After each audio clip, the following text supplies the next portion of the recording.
93페이지 이동하 파편이라는 작품입니다. 이 작품 굉장히 중요해요. 오늘 하는 작품 중 가장 중요하다고 해도 과언이 아닐 정도로 중요도가 높은 작품이니까 잘 기억해 주시고요. 굉장히 상징적인 의미를 많이 가지고 있거든요. 그래서 얘는 너네 전체 줄거리까지 전부 다 숙지를 하고 있어야 됩니다. 전체 줄거리 얘기해 줄 거예요. 이따가. 등장인물 누구 나와요? 그 나와요. 그리고 아버지 나오고요. 그리고 삼촌 나오고요. 삼촌이 누구야? 삼촌이 그죠. 그가 바로 삼촌이고요. 또 누구 나와요?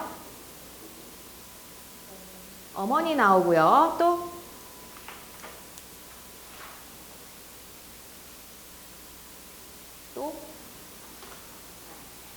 나를 왜 안 찾아? 나가 중요하던 중요하지 않던 나라는 인물에 나오면 무조건 체크를 해줘야죠. 왜? 그게 뭘 결정을 해요? 시점을 결정하잖아. 그 정도만 찾으면 돼요. 더 찾아도 상관이 없지만 지금 주요 인물들은 다 나왔습니다.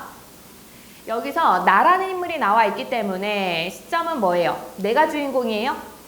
주인공은 누구입니까?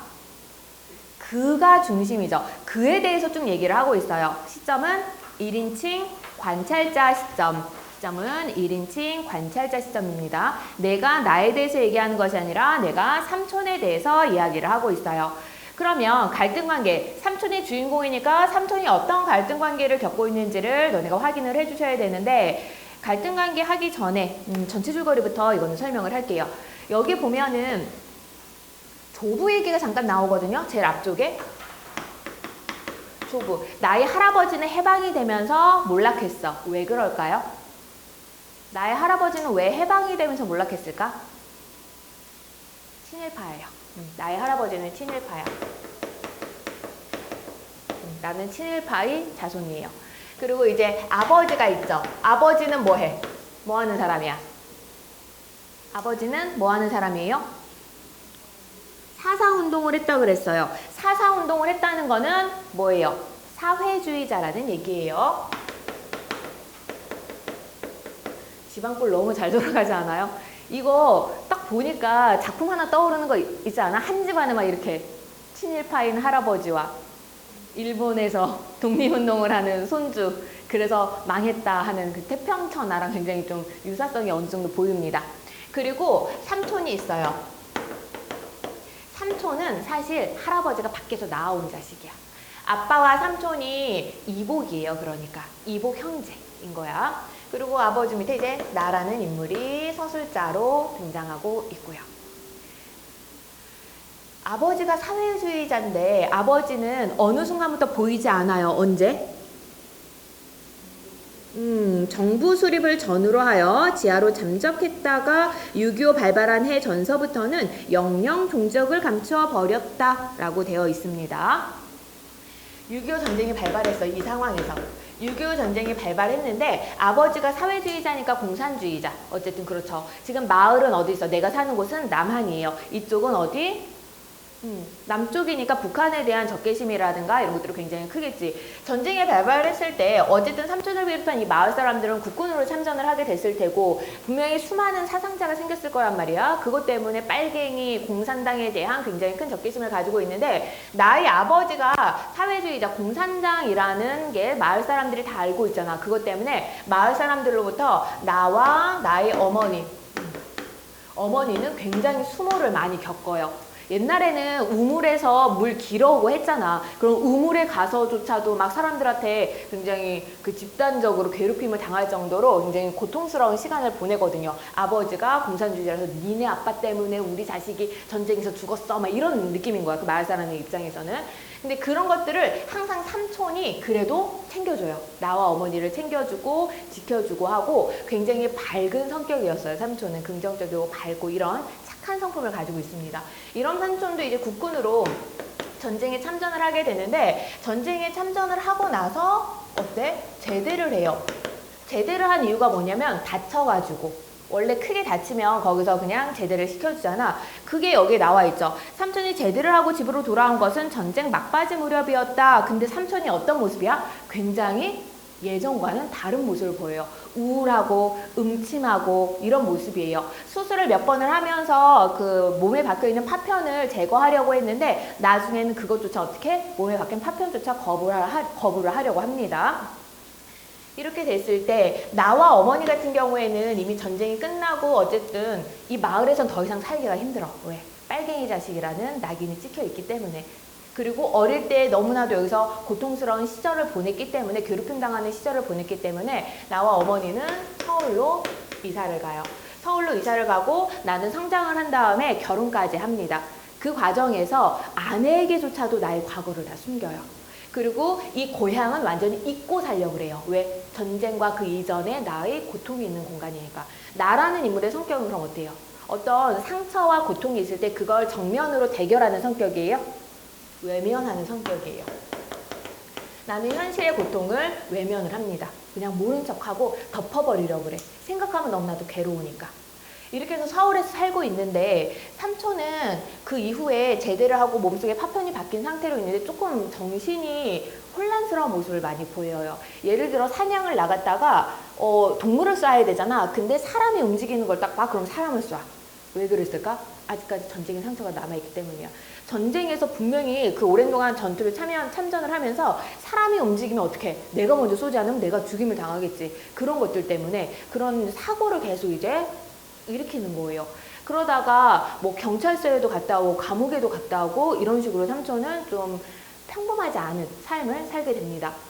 우리 어머니가 돌아가셨을 때도 삼촌은 감옥에 있었어. 그래서 어머니 장례식장에 오지 못했는데 그러다가 삼촌이 제대를 한 다음에 나를 찾아와. 너희 어머니 산소가 어디니? 나도 한번 산소에 가보자 해서 나랑 내가 삼촌을 데리고 우리 엄마 산소에 가거든.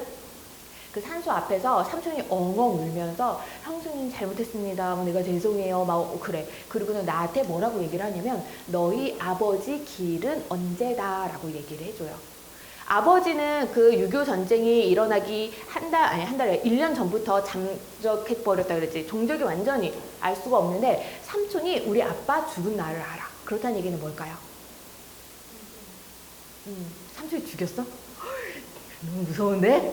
알 수 없어요. 그건 알 수가 없는데 삼촌이 전쟁에서 크게 상처를 입고 돌아온 이후로 성격이 변했다 그랬지. 아마 삼촌이 크게 상처를 입었던 그 전투에서 아빠를 만났을 것이다. 그러니까 삼촌에게 있어서는 형이죠. 형을 만났을 것이다. 그리고 그 형의 죽음을 목격했을 것이다 라는 건 진짜 가능해. 그러다 보니까 이거 너는 태극기를 휘날리며라는 영화 알아요? 거기 보면은 형제가 그 원빈이랑 장동건이었나? 남한군, 북한군으로 만나게 되잖아. 그거랑 거의 비슷하다고 보면 돼요. 그래서 삼촌은 그 국군이고 형은 인민군으로 만났는데 그렇다고 해서 내가 형을 지켜주거나 할 수는 없는 그런 상황인 거야. 전투 상황이니까. 형이 죽는 걸 그냥 나는 어떻게 지켜볼 수밖에 없었던. 나도 옛날에는 그 자극적인 내용을 좋아해서 왠지가 정확하게 안 나오고 그래서 삼촌이 형을 죽였나? 뭐 이 생각도 하긴 했는데 그것까지 이제 너무 많이 간 것 같고 알 수가 없어요. 알 수 없으니까 형의 죽음을 목격했겠구나. 그리고 형의 죽음, 형을 지켜주지 못한 그 죄책감 때문에 그렇게 고통스러워 했거나 골방에서 음침한 데서 그렇게 자책을 했었겠구나 라는 걸 짐작하게 됩니다. 그리고 형수한테도 이 어머니는 끝까지 남편이 살아있을 거라고 언젠가는 돌아올 거라고 생각하면서 남편 생일마다 생일상 차려놓고 그랬거든. 그런 형수의 모습을 보고 차마 형이 죽었다는 말조차도 못한 거야. 그런 상황이었던 거지. 그러다가 형수가 돌아가시고 나서야 나에게 알려주는 거예요. 너희 아버지 기일을. 그렇게 한 다음에 삼촌은 다시 이제 고향으로 돌아갔는데 그때부터는 그래도 막 봉사활동도 하고 하면서 좀 정상적인 삶을 살다가 삼촌이 돌아가시고 삼촌의 부고 소식이 나한테 돌아온 거예요. 사실 이 부분이 첫 번째 부분이야. 작품 전체가 회상이거든. 내가 삼촌의 부고 소식을 듣고 고향으로 장례식장으로 내려가는 도중에 이 모든 것들을 어떻게 회상하는 형식입니다.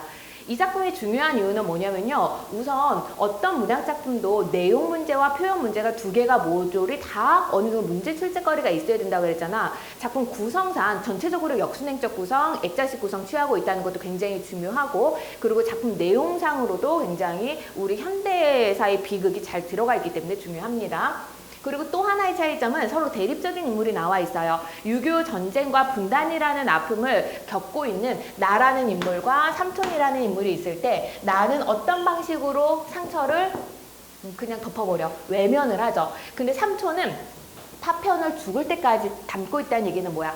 전쟁의 상처를 끝까지 기억하고 외면하지 않고 맞서겠다, 받아들이겠다라는 의미예요. 그래서 삼촌의 장례식장에 가서 삼촌이 화장을 하거든. 화장을 하고 나서 뼈가루와 함께 뭐가 이제 나왔을까? 쇳조각이 나왔어. 그 파편 조각이. 그래서 내가 보면서 내가 굉장히 묘한 감정을 느끼는 걸로 끝나. 어떤 감정이겠어? 내가 잘못했구나. 이렇게 외면한다고 되는 게 아닌데 이런 상처는, 이런 비극은 외면한다고 되는 게 아니라 삼촌이 그래도 끝까지 잘 버텨주었겠구나. 이런 것들을 깨닫게 되면서 전쟁의 상처를 극복하기 위한 방편으로는 뭘 해야 된다? 상황을 인정하고 고통을 감수하고 다른 사람의 아픔까지 포용하고 이런 것들이 필요하다는 게 이 작품의 결과적인 주제예요. 발췌 부분에서 나타나는 갈등 관계는 우선은 이거는 내가 관찰을 하고 있기 때문에 삼촌의 갈등이 명확하게 무엇 때문인지는 나와 있지 않아요. 하지만 삼촌이 변한 모습은 뭐 때문이야? 전쟁에서 다쳐서 돌아온 이후부터겠죠. 그럼 갈등 관계는 어떻게 찾아주면 돼요? 삼촌과 현실, 어떤 현실? 6.25 전쟁이라는 현실과의 갈등으로만 찾아주시면 됩니다. 그리고 주제는 전쟁의 비극, 전쟁의 상처라고 찾아주시면 돼요.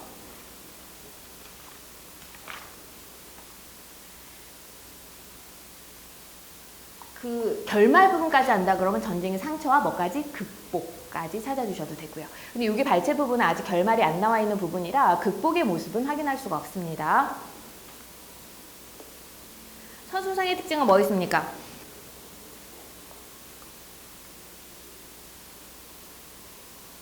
서술상의 특징은 뭐가 있어요?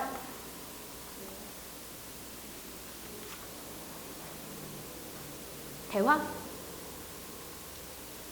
삼촌이 하는 말이 나와 있기는 해요. 94페이지에. 하지만 이게 인물과의 대화로 보여주고 있지는 않아요. 그냥 삼촌이 하는 말이고요. 이 부분은 보여주기는 맞습니다. 인물이 말을 하고 있으니까. 또 어떤 서술상의 특징이 있을까요?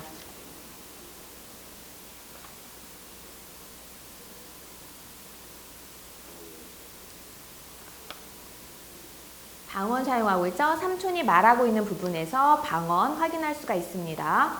또 중략 이전 부분에서 요약적 제시 나와 있죠? 특히 해방과 더불어 소위 사상운동을 시작했던 그는 이라고 하면서 아버지의 삶에 대해서 요약적으로 제시가 되고 있습니다. 또 인물의 외양묘사 있어요. 인물의 외양묘사 어디서 확인 가능합니까?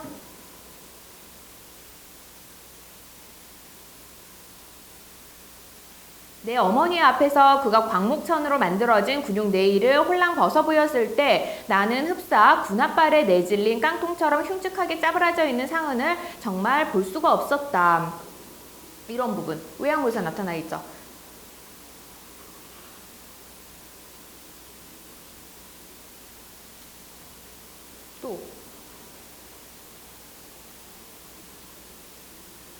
또 없어요?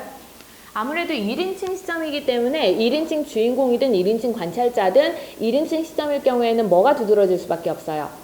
서술자, 1인칭 서술자의 심리와 판단 등이 세밀하게 드러날 수밖에 없습니다. 내가 삼촌을 보고 느끼는 감정이라든가 이런 것들이 세밀하게 확인 가능해요.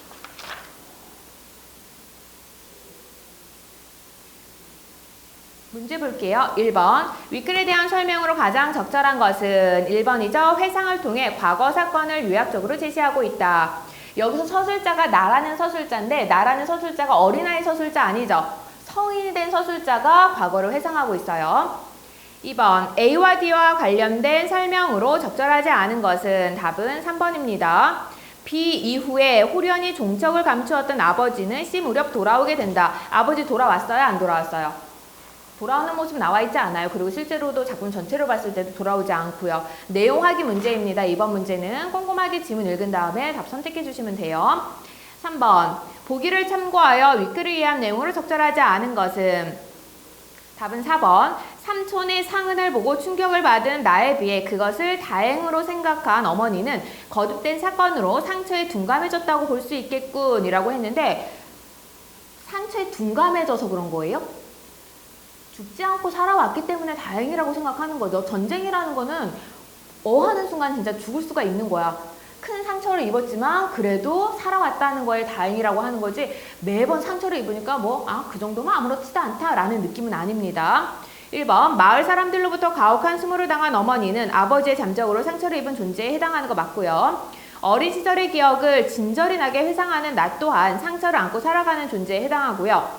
제대한 삼촌이 사람들과 어울리려고 하지 않은 것으로 보아 신체적 상처인 오른쪽 가슴의 부상은 정신적 상처로 이어졌다고 볼 수가 있겠고요. 파편 조각을 적출하는 것을 포기한 삼촌은 상처를 자기 인생의 일부로 받아들였다고 볼 수 있습니다. 여기서 확인해야 되는 선지나 문제 있습니까?